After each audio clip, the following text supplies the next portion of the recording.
Ciao ragazzi, oggi vi parlo di questo prodotto della Greeneye. È un sistema multimediale basato su tecnologia CarPlay per il mondo Apple e Android Auto per il mondo Android. Quindi potete collegarci i vostri telefoni per navigare o anche per riprodurre contenuti audio e video. È realizzato espressamente per il mondo delle moto, quindi è IP65, è impermeabile sostanzialmente. Ha anche questa palpebra di protezione per ripararlo un po' sia dal sole che dalla pioggia. È disponibile in 3 versioni.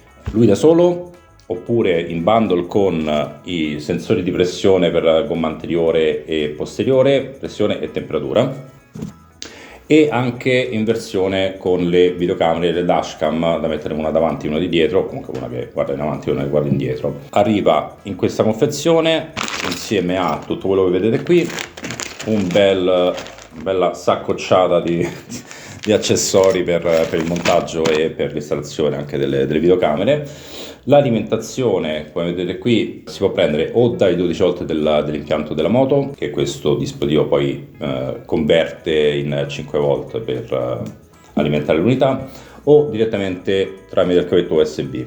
Tutte le connessioni sono realizzate con dei robustissimi connettori impermeabili a vite. E per le videocamere, devo dire, quando ho aperto la confezione ho detto Dio, non ci arriverà mai dietro il cavo questo qui, invece c'erano anche questi qui, quindi le prolunghe sia per l'anteriore che per il posteriore.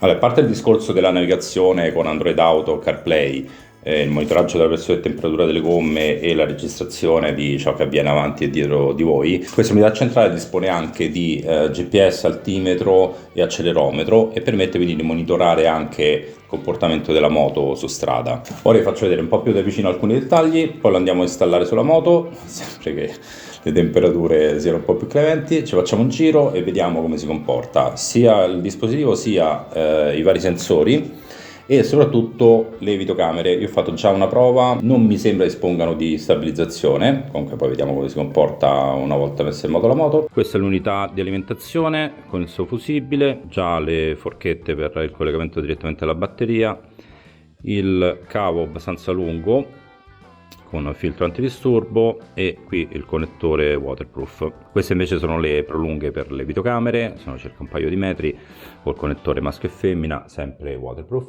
Questi invece sono gli adattatori per poter fissare l'unità al manubrio o altre parti della moto in caso abbiate diametri diversi. Questo mi pare da 30 mm, si arriva fino a 22. Una cosa che mi piace moltissimo di questo supporto è che ha molte regolazioni, si può ruotare qui, si può ruotare qui, si può ruotare anche qui, e il fissaggio non dipende soltanto da quanto stringete forte la vite, ma ci sono proprio dei dentini sia qui che qui internamente. Sentite? Quindi non occorre serrare a morte come di solito succede e siete sicuri che resta in posizione. Sembra tutto veramente molto robusto. Qui avete anche un piccolo altoparlante integrato, quindi se per la navigazione non avete delle cuffie Bluetooth, l'interfono o quant'altro, riuscite comunque ad ascoltare l'audio della navigazione. Per fissare le videocamere ci sono questi supporti simil GoPro con gli adesivi. Le telecamere si presentano così, questa specie di proiettilino è la videocamera da sola, qui c'è la sua fascia di fissaggio che ho già collegato sul supporto. Eventualmente questi supporti si possono anche fissare con le viti, ovviamente per fare la prova non buco la moto. Qui sotto c'è questo sportellino che si apre con delle viti, c'è anche il piccolo cacciavite incluso nella confezione. Da qui si accede allo slot dove si inserisce l'SD card, dove l'unità registra i file ripresi dalle videocamere che possono riprendere singolarmente oppure con il picture in picture, e dal display potete anche rivedere i filmati registrati, quindi non siete costretti a sfilare l'SD e metterla sul computer, ma potete fare tutto quanto da qui. Allora adesso per farvi vedere un attimo, com'è la grafica e come funziona, lo sto alimentando con un semplice caricabatterie USB. Vediamo quanto tempo ci mette ad accendersi.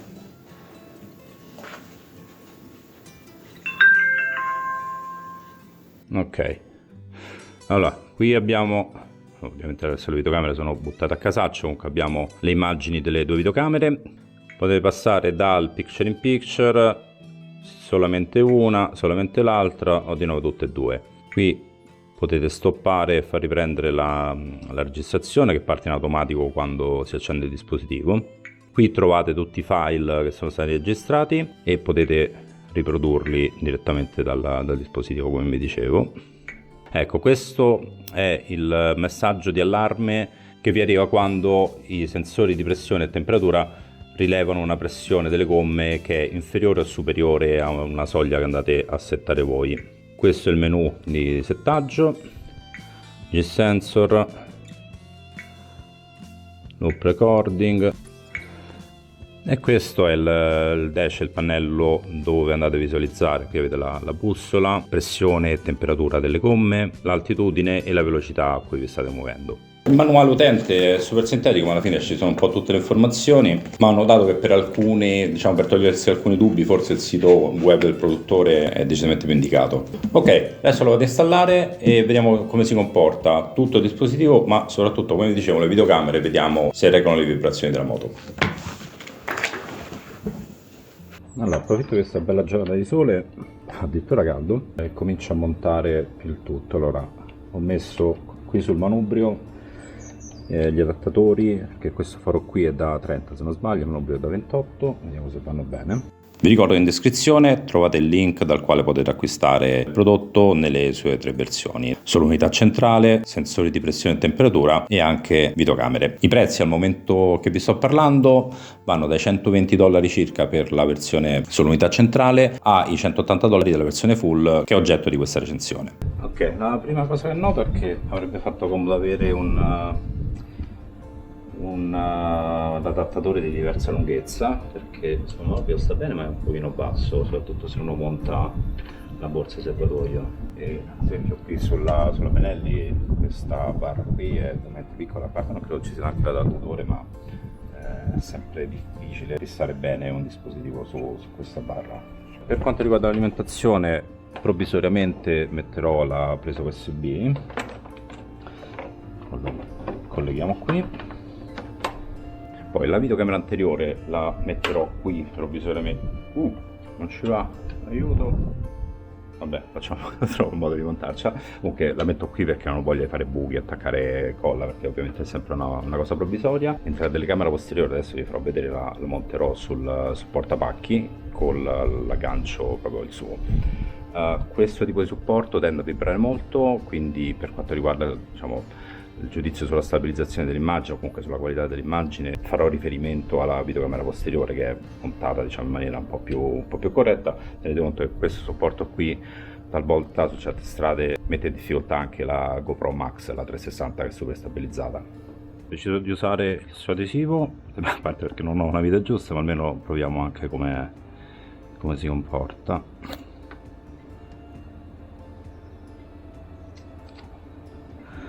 Voilà. Questo pallino suppongo indichi il nord, la parte che deve stare in alto. Poi adesso farò un apposito cablaggio a norma 626 usando la prolunga per arrivare davanti.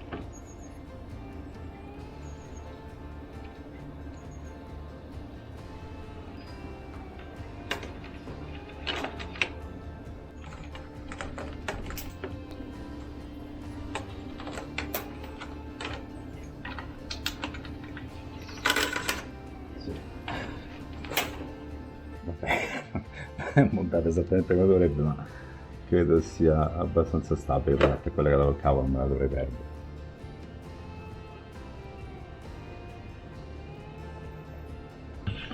Ok, direi per una prova va più che bene il montaggio. E manca da montare i sensori. Devo tenere in mano la videocamera perché siamo molto efficienti. Adesso monto il sensore anteriore, questo è rear, front. Bisogna smontare, come si chiama, il cappuccetto, mettere questo controdato e poi montare il sensore. Sto usando soltanto le chiavette che sono a disposizione della confezione. Ok, credo sia abbastanza stretto, poi il controdato in modo che non si smonti facilmente. Ok, beh, chiavetta un po' di merda, ma vabbè. Qui siamo appena più scomodi, soprattutto se sporcherò come mai in vita mia. Oddio.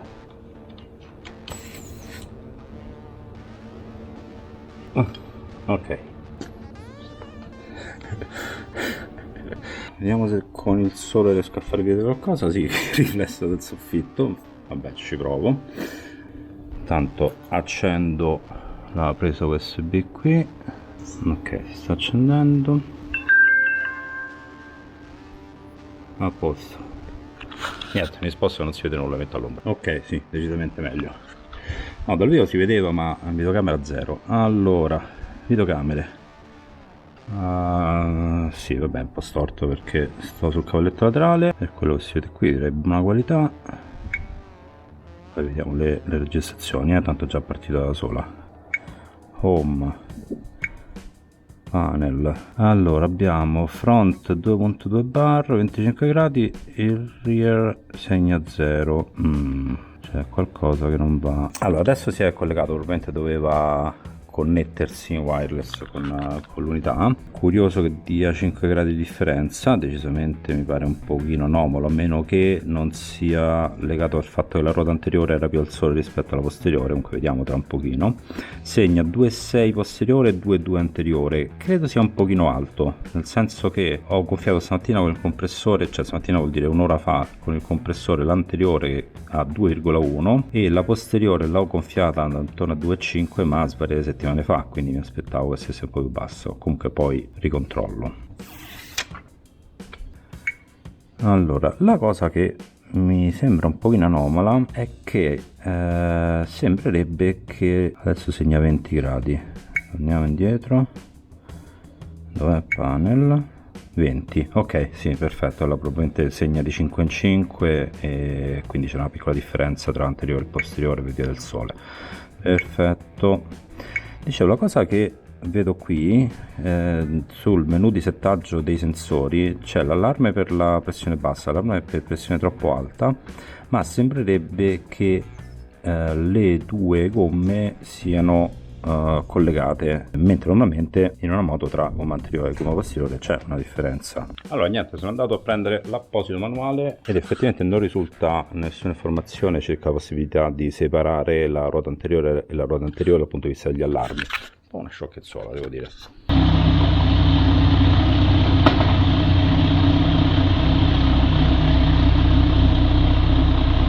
Allora, ho selezionato un po' di immagini registrate nel corso della stessa giornata, sia con condizioni di buona luminosità, sia a tramonto entrato, anche con il sole davanti. Vi ricordo di non prestare troppissima attenzione alle immagini prese dalla telecamera anteriore perché è montata su un supporto che balla molto, quindi per quanto riguarda la stabilità delle immagini prendiamo a riferimento la telecamera posteriore. Mi sono accorto soltanto in fase di montaggio che le videocamere hanno anche il microfono incorporato, quindi l'audio che sentite è esattamente quello ripreso dai microfoni delle videocamere.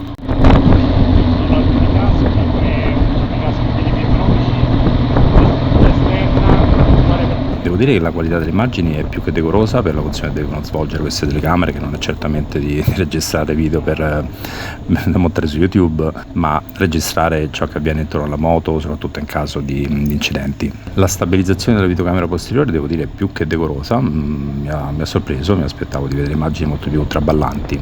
Ho scelto di fare anche delle strade con parecchie buche proprio per sottoporre un pochino a stress la stabilizzazione. Intenzionalmente ho evitato di andare fuori strada perché penso non abbia molto senso testare il comportamento delle videocamere anche in condizioni estreme come fuori strada. Bene o male lo scopo principale appunto è registrare quello che succede attorno ed eventuali incidenti. Si spera che non fai incidenti con trattori o cose del genere.